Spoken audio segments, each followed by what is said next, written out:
What's going on, guys? BossOP6 here, back to another video, and today I'm here to do my AEW Dynamite review. Yes, this show started off hot and it ended pretty hot too. We're in Rochester, New York, and holy hell, this crowd was pretty electric through the most part. A couple times they were kind of meh, but you can't always have a hot crowd for every single show. But overall, pretty solid, borderline pretty damn good episode of Dynamite. Let me know in the comment section below what you guys thought about this episode of Dynamite. So we start off with the street fight for the TNT title. Wardlow getting massive cheers versus Scorpio Sky with the Sheepish Lion, Dan Lambert, Ethan Page, and basically all top American top team that were there, including KM. I thought he retired for wrestling, not gonna lie. I didn't know he was still in Impact, but I digress. It was just a big man versus little man, David versus Goliath, speed versus power match. I will say, this is like a little bit of a critique, but I'll get to at the end of the match. Low blow early by Sky, but Wardlow kept throwing him around. Senton by Wardlow. Top team interferes. Wardlow just wipes him out. He throws one of them onto all the other members. A belt chop by Scorpio, but a kick out. And then Sky goes for TKO. Sky gets thrown into Lambert. And then the big spine buster by Wardlow. Powerbomb Symphony ×3. Foot on the chest. 1, 2, 3. And Wardlow wins the TNT title to a massive pop. The only thing is, why make this a street fight if you weren't going to use weapons? Granted, I didn't want it to go, they didn't want to overblow it. You could have just done a no DQ and it wouldn't really matter. But I understand why, even though if it was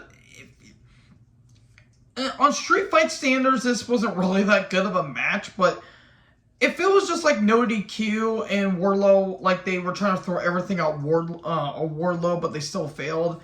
I don't know, like, it felt like the street fight was just kind of, like, meaningless in the outset, but with that being said, the match itself was fine. I do want to say that Excalibur mentioned MJF, because last time Wardlow faced Sky, MJF cost him the match. So, you want to kind of take into consideration, is MJF still trying to go over the deal with Tony Khan? Because if so, Tony Khan, you are pissing away money right there, and you're kind of giving MJF a pretty raw deal right there. So okay, we got a new TNT champion. Then Moxley's in a boiler room and he talks about Brody King and how he's gonna just talking about, you know, you never faced anyone like me, Brody. And we're going to basically kill each other tonight. Well, he wasn't really wrong on that part. Then Sterling and Keith Lee are somewhere in a parking lot. And Sterling's trying to recruit Lee, but ultimately Lee turns it down. Cage and Luchasaurus come down. And I'm not going to go everything that Cage said, because I'm going to be honest, this is one of Cage's best promos. Period. He is really digging this. I was a little bit critical about it, because I'm like, Cage just sounds like an old man yelling at everything. But no, I looked at it again. This was one of Cage's best promos, I want to say. And he talks about how Jungle Boy's an ass and keeps targeting Jungle Boy's family. And here comes Matt Hardy for some reason. Oh, man. Wow. Christian laid down some really good ones here. Really? And this is what Christian said. Really, Matt? You're going to pretend you know Jungle Boy more than us? Damn, I thought Jeff was the sober one. Ooh, that's a Max Caster line right there. And there when he says, you'll turn a blind eye to your brother and his issues so you can ride his coattails for one last run. Jesus! I don't know if this was a work or a shoot, but Christian really laid in the mat and talking about how he's a failure to his own family, including his father and mother, and Matt's had enough, and He tries to fend him off, but Luchasaurus was too much. Headbutt by Luchasaurus, and then a boot into the steps where Matt's head was placed between the steps in the ring. Choke slam through the announce table, through the ringside table, and there you go. Okay, Christian Cage versus Matt Hardy in a feud in 2022. We didn't need it in 2021. We certainly don't need it in 2022. But this was some really good stuff by Christian. I really recommend you guys check this out. Then a Blood and Guts recap. I want to mention that Matt Menard cut a promo of a lifetime. It's about 3 minutes long. Check out on, I think, YouTube or go on Twitter, because there will be some people posting it on Twitter. Check out the Matt Menard promo. I think that is one of the best promos I've heard in a dog's age. That was fucking phenomenal. Even though the match wasn't good, it went on way too long. The promo by Matt Menard, fucking fantastic. I really love that promo. Then Tony Schiavone, Claudio, and Jake Hager are backstage. They're going to be having a match at Fyter Fest, and Claudio and Hager's like, you weren't the best in AEW, Rambotter, and so. And Claudio's like, well, I did debut against Zack Sabre Jr., and I'll prove to you that I am one of the best. So, Butcher and Blade took on Swerve and Lee. Okay, it was fine. It wasn't really a bad match. Butcher and Blade are a fine team. Is there tension between Swerve and Lee? In the end, Swerve and Lee win. And then Hobbs and Stark show up, and they say, you keep thinking that you're better than us. We've beaten you many times. And then the Bucks show up, because this show didn't want to take a downturn like it wanted to already, because the Bucks are here. Hooray. And they say, well, sorry to interrupt, but, you know, you guys keep saying that you're the best tag team, but we're the best tag team. In what universe is the Bucks the best tag team in the world? Genuine question. Well, how about we make a triple or nothing? How about triple threat tag match for the tag titles at Fyter Fest? Okay. Then Malachi Black cuts a promo on Moxley, saying you've never faced anyone like Brody King.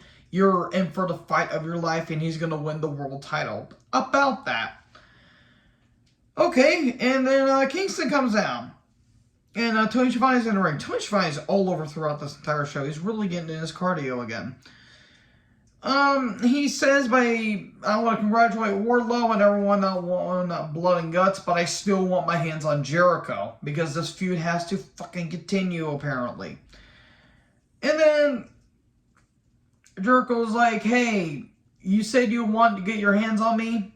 Well, I'm a little bit ahead of the game for you.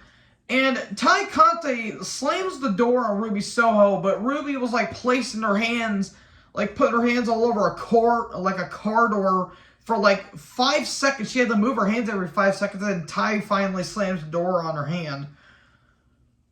Okay, that certainly happened. Because that's what we needed. We needed more of the world's famous moped, a.k.a. Ty Conte, on our television screen. If you guys get it, you get it. And then the Dark Order come down.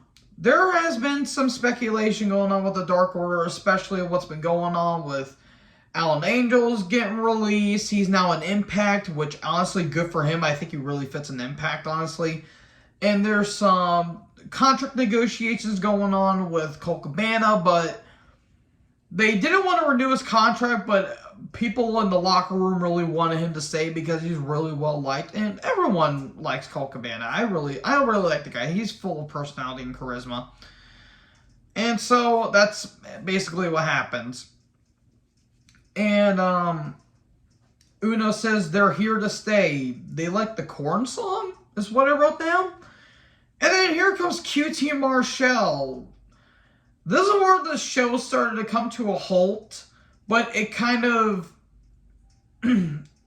picked up after this segment. This is kind of the low points of the show, but it wasn't really offensive. It was just kind of there. It was kind of random.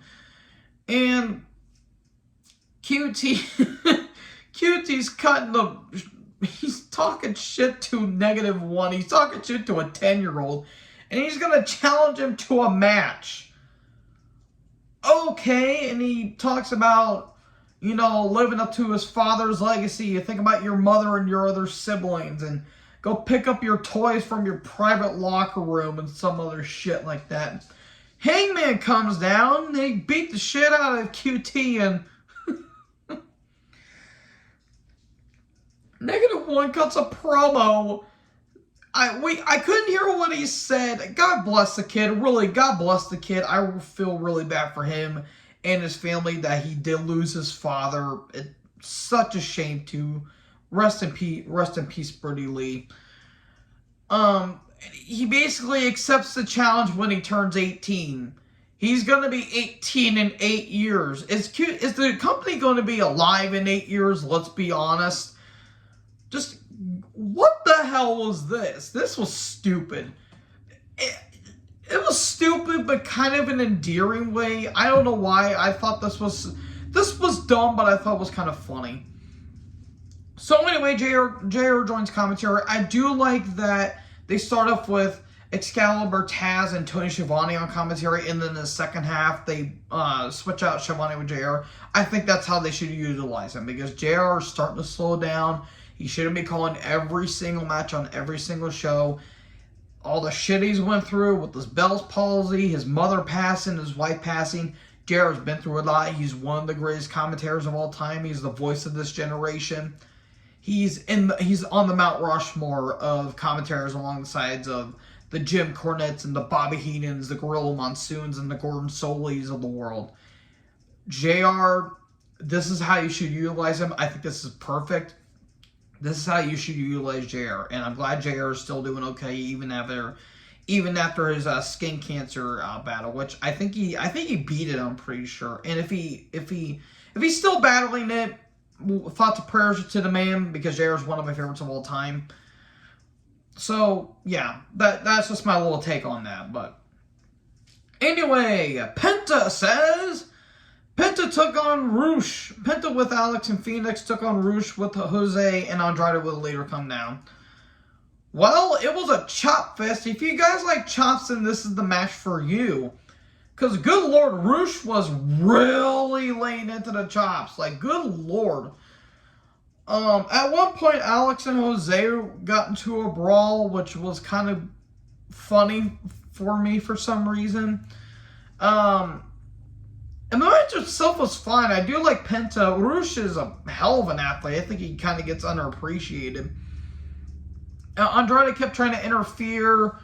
And then a low blow, the mask off, 1, 2, 3, and Rush wins. And even JR says, I think that Rush is winning this match. Well, there you go, JR. You predicted a victory. Good job.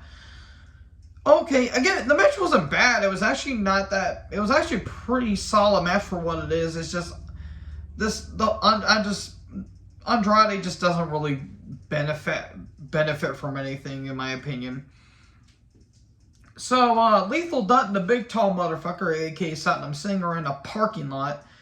Joe signed it on the dotted line. They're going to be having a match at Death Before Dishonor for the TV title.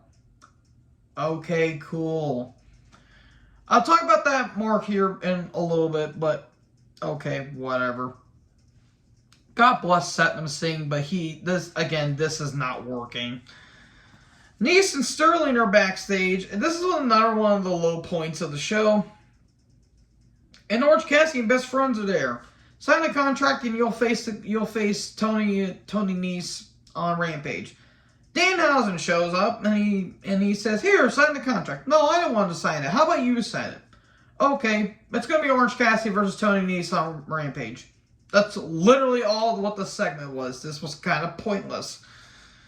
The Acclaimed and the Gun Club come down, and Max Kessler was about to do his rap, but one of the Guns took the microphone away. Oh no, there's tension between the Gun Club and the Acclaimed. They took on Roughing It, a.k.a. Leon Ruff, and Bear Country, and Fuego del Sol. It was a match that happened. The Acclaimed and the Gun Club won after one of the Guns stole the pin from Bowens. It was either Bowens or Caster. I don't know. I kind of tune out of the show a little bit at this point. But the Guns attack the Acclaim. Billy pulls them off, but Billy attacks Caster, and then Bowens is like, no, do the scissor me, daddy ass, all that stuff. And Billy hits the Famouser, and okay, they claim their faces now. I knew there were going to be faces at some point because they're over, especially Bowens, but okay, they're having a feud now. Hooray. Miro cuts a promo on Black because of what happened to excuse me, of what happened at Forbidden Door. Okay, a program between these two? Sign me up. That doesn't sound like a bad idea. It was just a typical Miro shtick, but a program between these two, I would not actually mind that. Anyway, Nyla Rose and Maria Shafir took on Thunderstorm, Tony Storm and Thunder Rosa. Maria Shafir getting TV time is a choice, is what I put down. She seems like she's got progressively worse in the ring. I don't know what is going on. She's not going to get any further than where she is now. I feel like they're kind of underutilizing Nyla Rose for some reason, which sucks because I really do like Nyla. Okay, it was a typical tag match at the end. Thunder and Tony won. Okay. They're not really utilizing Thunder... nah. Damn it, I keep mixing the names up. They're not really utilizing Thunder Rosa that much. Which is kind of a shame because I really love Thunder Rosa. And it feels like her title reign's been an afterthought. Which it really shouldn't. So Tony, Jade, and the Baddies, a.k.a. Kira Hogan and Stokely Hathaway, are backstage. And before Tony says anything, Jade tells Tony to cut the shit. Okay, they talk about who's going to be the new interim baddie for Red Velvet because she's injured. And then Layla Gray shows up and Jade and Hogan just run off. Okay, I don't know what this is. Rampage rundown, it's going to be Takeshita taking on Kingston, Cassie versus Nice, and Serena Deeb and Mercedes Martinez are going to be in a tag match. Then for Fyter Fest, it's a triple threat tag for the tag titles between the Bucks, Hobbs Starks, Swerve and Lee, and it's going to be Claudio versus Hager. And then Death Before Dishonor rundown, it's going to be Joe versus Lee for the TV title, and it's going to be Garcia versus Yuta for the pure title. Okay, Pure Rules. That doesn't sound like a bad match on paper because Garcia is a pretty solid athlete in his own right now, and Yuta's over as hell. So Garcia and Shivani are backstage, and Garcia is like, well, I held the title over your head on Dark, and I'm going to be doing the same thing at Death Before Dishonor because I want to prove that I'm the best technical wrestler in the world. We cut the break, and then we come back from break. FTR's backstage, and they're like, we know, we're kind of disappointed because we're not the tag title match at Fyter Fest, but there is we do have the Ring of Honor tag titles. Briscoes, how are you up for another challenge? We challenge you to Death Before Dishonor. In order to be the king, you got to kill the king, and you're gonna have to kill us to win the tag titles. Okay, a bit dark, but okay. Briscoes versus FTR 2. My good friend Matt will cream his pants over that match because he really loves that first match. That first match was pretty damn good, I will say. So anyways, we get to the main event between Brody King versus Jon Moxley for the AEW Interim World Championship with William Regal on commentary. Always love hearing Regal on commentary. This was a pretty physical match. Moxley selling his ass off for Brody with the chops, and normally it doesn't take a lot for Moxley to stay down, but one chop by Brody. Brody looked great in the match. He was really on Moxley a lot. There were some pretty brutal strikes, some good choking action. I'm pretty sure Chris Benoit would have smiled, and so did Jimmy Snuka. The Bulldog choke was getting applied a lot in this match. Again, this is probably what Chris Benoit should have used instead of the crossface. I'm going to hell for that, but honestly, I love Chris, but yeah, he deserves to go to hell for that. And towards the end of the match, paradigm shift, but he can't quite cover Brody. Bulldog choke, but Brody falls backwards. But no, Moxley gets a Bulldog choke on still, and there you go, a tap out, and Brody King loses, and Moxley wins. Brody, that's how you still make someone look strong, even though it was in defeat. Pretty damn good main event, and yeah, they're going to be in Savannah, Georgia next week for Fyter Fest, and I can't wait to watch that show, hopefully, because I applied for 2 jobs, so let's see how it goes from there, folks. So anyways, what do you guys think about this episode of Dynamite? Make sure you guys let me down in the comment section below. Make sure you like, comment, subscribe, and tap the little bell for more notifications. Join the herd. I'll talk to you guys next video. Peace out.